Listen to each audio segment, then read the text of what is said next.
and welcome back to Amy Hart's Mum's Club, the podcast where I go through the highs and lows of parenting alongside a gaggle of fabulous guests. And that's not all. This podcast is for you. So make sure you check out our social medias at Amy Hart's Mum's Club on Instagram and TikTok. And of course, if you're watching us on YouTube, make sure you subscribe to our channel. And if you're listening, make sure you hit the follow button. Now, my guest today is I've always been a massive fan. She's the queen of musical theatre. She's one of the best sister duos Eastenders has ever seen. And she's about to tour the UK in straight play Dear England between September and March. It's mum of two, it's Samantha Womack. Hi, how are you? Hi, I'm good, thank you. How are you? I'm good. I'm like 2 weeks into rehearsal, so my brain is just exploding with the piece and the people. It's like 40 people we met on the first day, which is a lot. And I live in Valencia, so I've been Oh, in wow. kind of mountain, environment with my dogs, very quiet for probably the last few months. So I came in and there was just this incredible room of just the most wonderful people. And so I'm feeling really excited. I feel so happy, actually. I'm really happy. Let's talk about being a mum. This is Amy Hart's Mum's Club. Now you have two children, Benjamin, who's 24, and Lily Rose, who's 20, if my maths That's me, and my stepson Michael is 30. Michael's 30 as well. Yeah.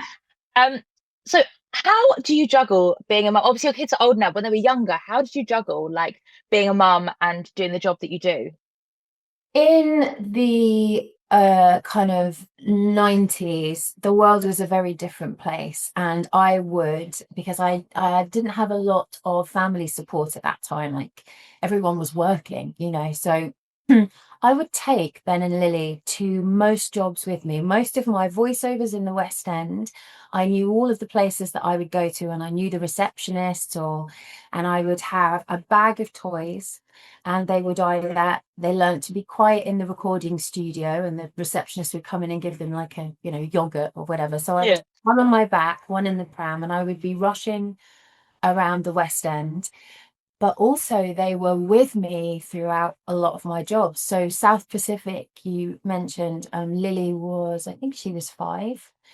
She came in every day with me. Ben had started school at that point, so I drop him off and come in to the Barbican, and Lily would sit in the Barbican in the orchestra pit because she loved music. She was always a kid that loved music. And she would sit listening to the sitz probe of like the string section, the oboe. I mean, there was an amazing orchestra then. This whole world came to life. And I think they were magical times for both of us. So they were with me all the time on tours. They would be with me. I would travel with Ben's Thomas the Tank Engine set up. So the first thing I would do in all of my dressing rooms was build this elaborate Thomas the Tank, and I would have to step over his train back to get my gowns on. Or Patrick Swayze used to say the wardrobe made Lily a little mini costume of one of my take back your mink, take back your... And Lily had a little mini costume made. And Patrick used to pick her up at whatever age she was and say, nobody puts Lily in a corner. And I would be like, oh my God, when you're older, you're not even going to understand how precious those moments are for you. That And so that is the dream life. That is the dream life. oh my Like, goodness. And she says it now because obviously Lily's watched Dirty Dancing now with all her friends on sleepovers and things like this when she was younger. And she would never say it because out loud, because it looks too showy offy. But she used to say to me, I can't, I wish I could remember it more clearly, Mum. She'd remember the music. And he was, again, everyone in the theatre at that time, I think what I love about the theatre is it was always inclusive of families, and my dogs would come with me. I remember a company manager, Claire, that used to tour with her parrot. She just had the parrot on the back of her chair. amazing. Like joining the circus a little bit. You have this like incredibly eccentric group of people and their kids and their suitcases, and there was something that I am so pleased that I was able to be a part of that then. Obviously, things have shifted a little bit, and the rules and regulations now for safety are paramount. But I suppose I do, if I'm being honest, I do miss the messiness of all that. And because the stories and the memories for the kids were just great. And then when school came, I had to make a decision for the kids. That was part of the Eastenders choice because they were at a school in Hertfordshire.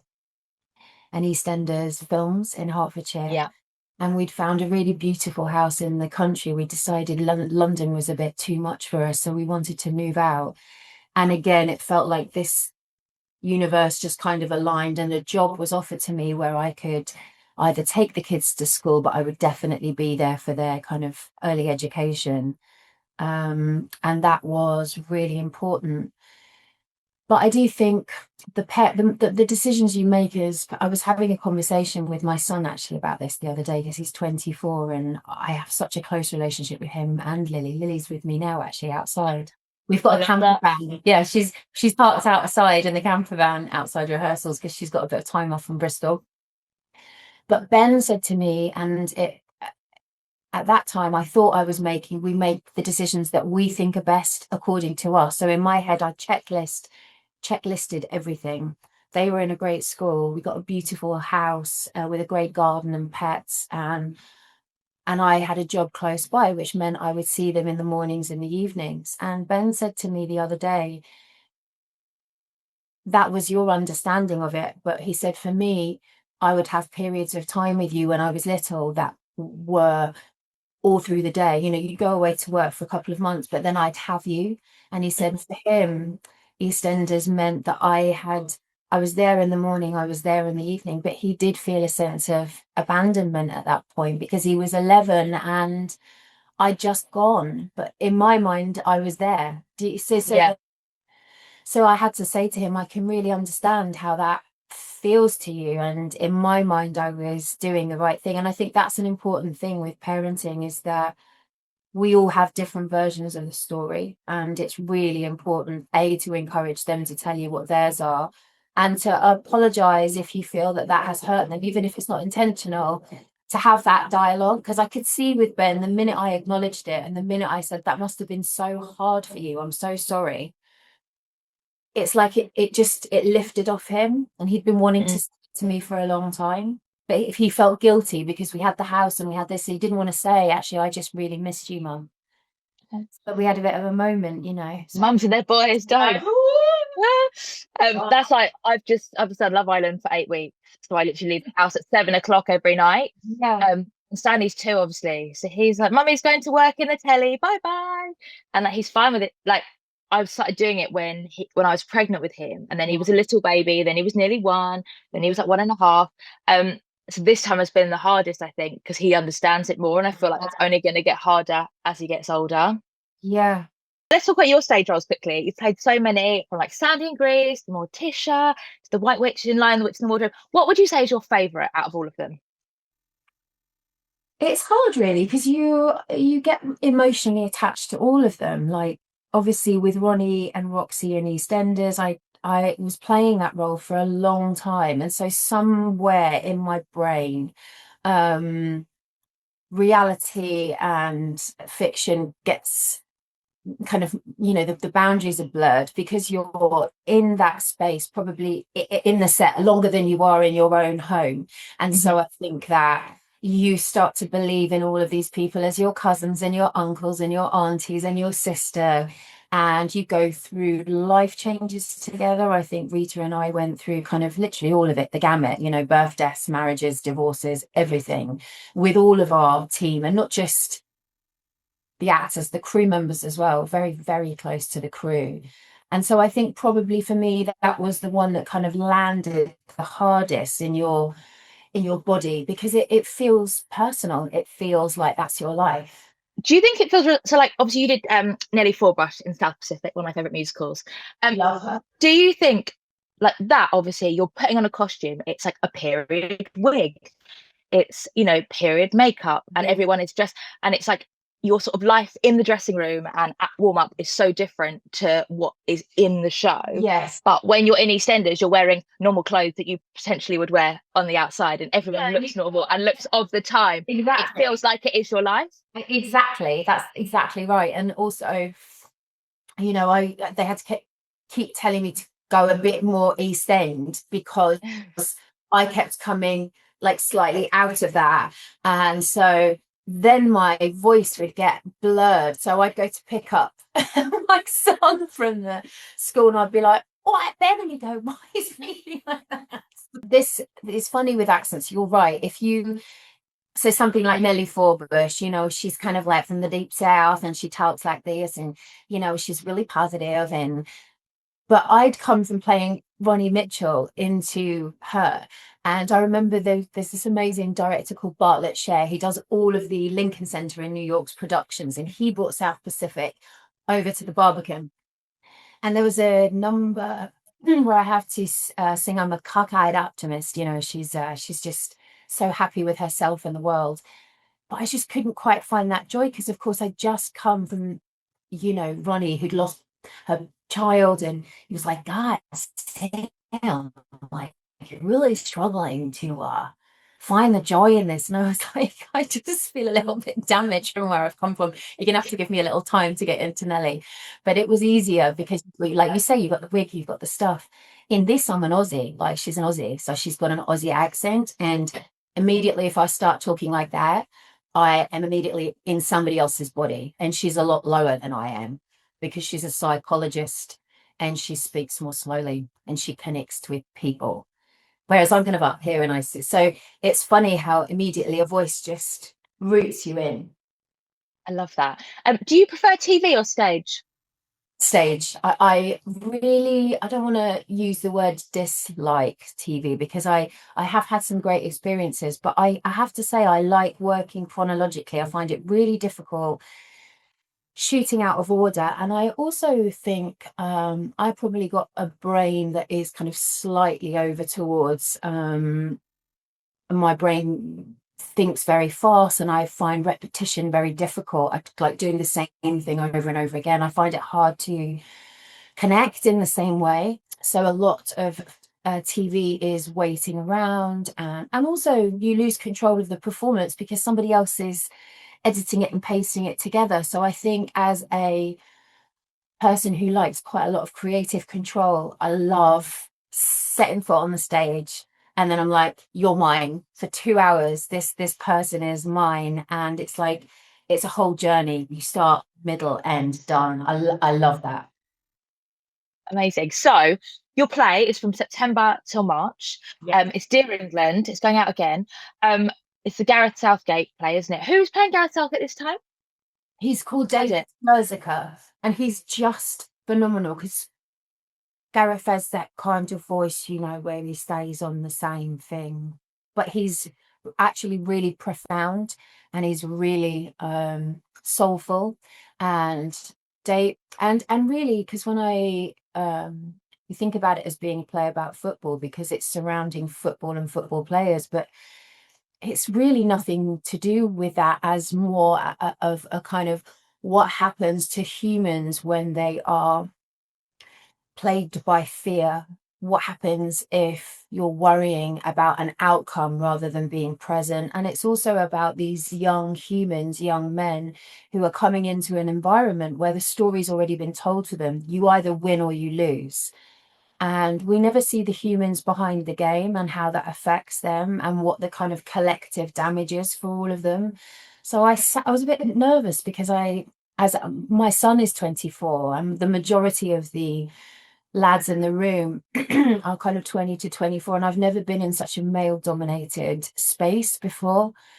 And they just move me to tears. Their stories, they were sharing things about their memories to do with football. Interestingly, it's always to do with their dads or their granddads or their uncles. It's when boys get to connect with the men in their family. And that kind of changes as they get older into more like pack mentality. We've got to win, we've got to. But I just said to them all the other day, I'm blown away by all of the performances in the room. I feel really lucky to be here, but they're just such a nice group of people and I'm getting to know them and I get to know them for 6 months, which is really, really exciting. Hmm.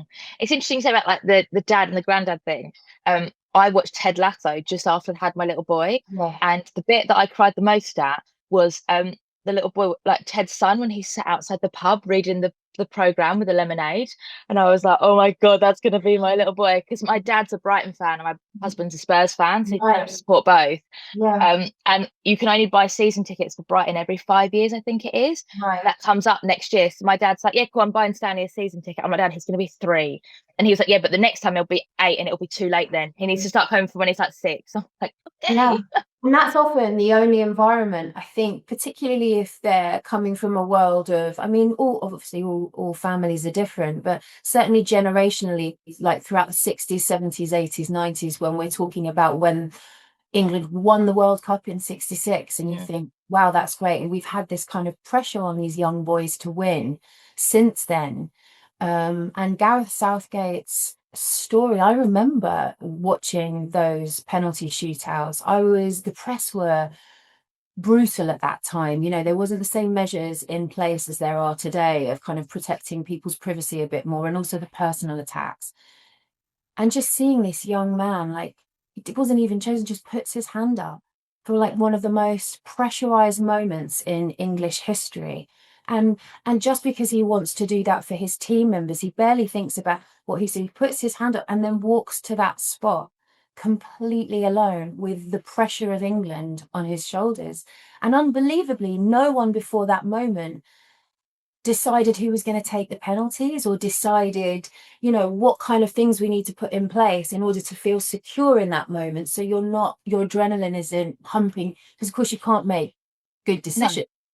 Pippa says in the play, anxiety or fear will lower your IQ by around 15%. So it's the worst Wow. time to be taking a decision. So really you should be knowing what your practice is then. There should be a sense of connection between you and the team, not just you on your own. They should all be around you, holding you the ball, keeping eye contact with you, because the messaging should be, we're with you. And if you win or lose, it doesn't matter. But these young boys are just terrified, It, terrified.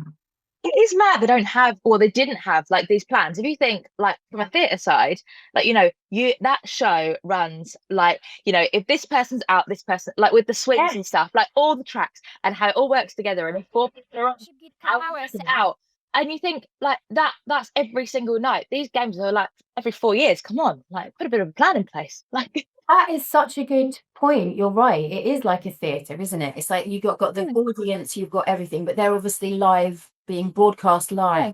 But you're right, in order to make that decision then and there with all of those anxieties, which is why Gareth gives this. I mean, have you ever read the Gareth Southgate letter, Dear England, that he read to the press? I It's a have.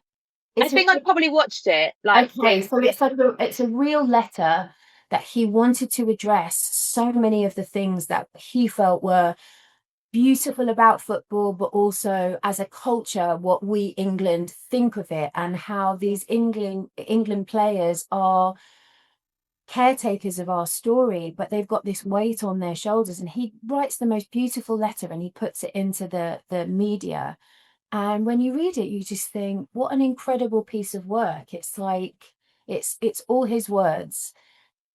And for him to come back as kind of manager and change the history for these boys about actually finally winning penalties between Russia and Croatia, because he and this incredible woman, Pippa Grange, do this work together where the culture shifts and it changes, and they start to connect with each other and share stories with each other. They start to trust each other.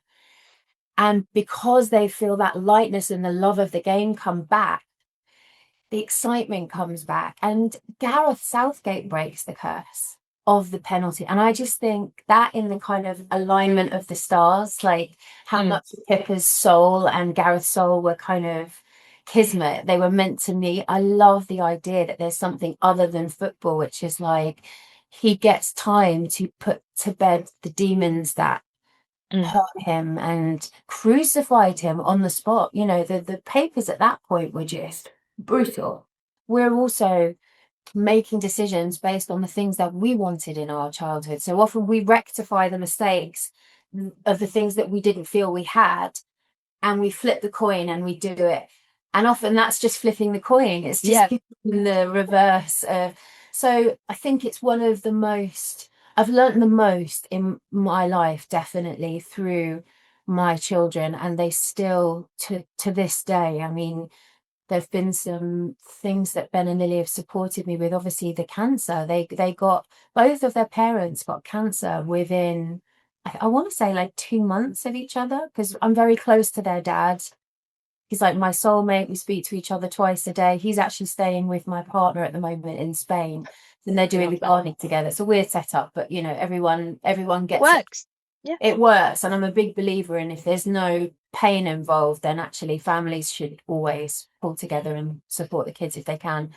Um, but they for that 6 months in their life, everything changed, and but they became an amazing support for Mark and I, you know, because they were older at that point and they knew what was going on. And my change throughout having breast cancer and what I felt like, and my confidence and my chemical balance, because obviously if you have chemotherapy it changes your body chemically, your hormones are all over the place because it destroys estrogen, because the cancer feeds off estrogen, so they have to kind of damage the ovary. So I was going through this a real emotional time, which is why I stayed in Spain for a while, and they were just amazing. They became my best friends, they became my supporters, and I think I've learned so much through both of them. Like, if you're open to it, you know, your kids teach you everything you need to know. You just kind of listen to their version of you as well. They have a really good version of you. You know, my daughter knows me better than anyone. She just, you know, she's got this beady eye and she knows exactly what Mm. my shtick is. You know what I mean? You've been doing some amazing work since having your cancer to try and help others. Obviously, I was just watching the video this morning about how cancer shows up the same color Yeah. as breast tissue. So what's that lab that you're working with, and what are they doing? It's amazing. So I've literally tried to learn everything about it, not just for personal like health and safety, because I'm clear now, which is great. But obviously, you always want to make sure that you know as much as possible, because cancer comes back. So I was really interested in finding out all of the different campaigns that were going at the time, just to see if there was any that I could either help with. And Digistain is doing this incredible work. Primarily at kind of cancer research. And then Genesis Care, I then later on started working with, who were talking, you're right, about breast density and how. So you have 4 different grades of breast density. It's really hard to say quickly. And basically, it means if your breasts are soft or hard, and every woman has a slightly different type, but the harder they are, the whiter the tissue, because it's fibrous glands. So you can't see the tumors as well. So often, if you had like a category D, which is an extremely dense breast, you could go in and have a mammogram, and sometimes you're given an all clear because actually it's impossible to see the tumor because it's the same color as the fibrous tissue. So I thought that was incredible. And I thought that was insane that we didn't, as women, know that. I've been through cancer. I'd never heard of that. No. So Genesis Care were just saying, look, you know, if you're not sure, if there's anything you're worried about, even before you're 50, because I got it before I was 50, so I hadn't had a routine check. I just had a feeling. Go along to a clinic, and when you're at the clinic, ask the people that are doing the mammogram, could you please tell me my breast density? Because then if it's extremely dense, you might want to go and have an ultrasound or something else just to be doubly sure that it's all clear. So it's like those things, you know, sugar. We all know sugar really feeds cancers. It's what it uses to get stronger. So dietary things, and we've just been learning so much about it. But it's also been one of the best things that ever happened to me, because I'm present now. I don't know if I was present before, but right now I'm like, I'm talking to you. I'm having a nice day. My daughter's outside. I'm in a great rehearsal room. Sometimes those things in modern life, you're not really taking them Yeah. in. I actually went to the breast clinic twice in the last like 2 years because I randomly opened my phone and lovely Helen from Lorraine, like the real titty gritty her Yeah. name is, Yeah. it was a podcast that she'd done, and she was talking to someone. They said, "Oh, I had a pea-sized lump and I got sent away by the GP, but it turned out to be cancer." And I was like, "Well, I haven't checked for a while actually." Found a pea-sized lump, so went had a biopsy and it was fine. And then a year later, found another one in the other boob. So yeah, I went twice in a year and it was like really easy and stress free. So I would suggest to anyone, if you find anything that to go. Just quickly, you said you're broody. I read an article about you saying you wanted to do adoption. Tell me everything. Look, I'm always, I've never loved anything more than being a mum. And I think I'm one of those people that's maybe, I don't think it's greedy for children, but I am at my happiest when I'm kind of holding a child, or but obviously I'm of an age actually now where, if Ben and his girlfriend decided to have a family in the future, I'll probably get that in my own family. But I don't know, I think also sometimes I just look at the amount of kids in the world that don't have what we have, and Ben and Lily are so gorgeous and they would accept somebody so well. I sometimes think when work settles down a bit, could we just offer someone support, even if it's an older child. In this country, I know that foster parenting at the moment is really, really low. They're constantly encouraging people to kind of come forward, either adopt or foster. So I've just got this little niggle at the back of my head that I haven't quite done enough. Yeah, I mean, I could never see myself being done. And like with my husband, like our first date, we were talking about like what we wanted for our lives. And I was like, I do want to have my own children and then probably adopt or foster, just so you know. And he was like, okay, that's cool. Like, Love that. I love that when the man just kind of goes, great, okay, by the way, we'll have dinner. yeah. But also you say about like Ben and his girlfriend, like my mum loves being a nan. Like, Yeah. but if I say like, oh, your mum's babysitting, she's like, I'm not babysitting, I'm co-parenting. She's like, I am the co-parent. She's like, you're the mum and dad, and I am the co-parent. That would be a challenge for me, is not to try and steal the child as much. Yeah. I know. I can't let you go without talking about EastEnders. I'm basically an EastEnders super fan. You've talked about it a little bit already. Do you find it quite, I don't know what the word is, like flattering that everyone is willing to let the plot go to the side? We've seen Ronnie in her coffin, but they're willing to let that go. I am. I literally, Lily and I were on South Bank yesterday. There was a guy. I mean, I'm always amazed at how I still get stopped probably about eight when I'm here in the UK, 8, 9 times a day. Not just, with someone like grabbing me, just like Ronnie. There was a guy on the South Bank yesterday, and he was on one of those line bikes, and he'd screeched to his stuff. He got his earphones and he was like, oh my God, Ronnie, I can't believe it. You're my favourite character ever. Oh man, they've got to bring you back. He's got to have been like 19, 20. I was like, hey, when were you watching it? Because you must have been, I mean, we left. I feel like that's the key times in your life that you watch EastEnders, I believe, are when you're a kid and your mum and dad are watching it, Yeah. and then you sort of follow it when you're sort of like in your your late teens, early 20s, and then when I got back into it was when I went on maternity leave with Stanley, and it was all over my TikTok. So right, I'm gonna be back to the 1st January, and I have not missed an episode since, and I am a super fan. Yeah. Once again. I am. I mean, particularly because Ronnie was a complicated character, and I did always worry, but particularly towards the end when she was doing kind of like mad things. I was worried that like the audience would fall out of love with her, but I think they always understood that she tried so hard. She came from a place of pain, and I always remember June Brown, bless her, Dot Cotton, just one of the most incredible women you would have ever met in your entire life. She's iconic, but more than it, she just was one of the kindest women. And she kind of, we had Ronnie and Dot had a kind of, really good, solid relationship, and they'd have these wonderful talks in the laundrette or whatever. And actually Dot's, June's dressing room was like 3 doors down from mine, and she was always smoking. She'd see the smoke come billowing out the door. But one of my last scenes, Dot had a scene in the kitchen where she was talking about Ronnie's character and the things that she'd been through, and it was quite a hard speech, not in terms of learning, but the things that she was talking about Ronnie were the mistakes that she'd made. And June turned up on set and she said, now listen, I'm not going to say just these things because she'll be misunderstood. And we love Ronnie, and so I'm just going to talk about what really happened to her. And she'd rewritten this thing because I think she said to me, it's important that if you leave with the good mentioned as well as the bad. And she wanted to protect the character. And I sat and watched that scene, And it was just in one take, the camera was just moving around her and she was smoking a cigarette. And I honestly, it was one of the times where I found it really hard not to break down, because there was this woman who was kind of, I suppose, caretaking. She was taking care of the character that I'd loved for such a long time, and it moved me so much.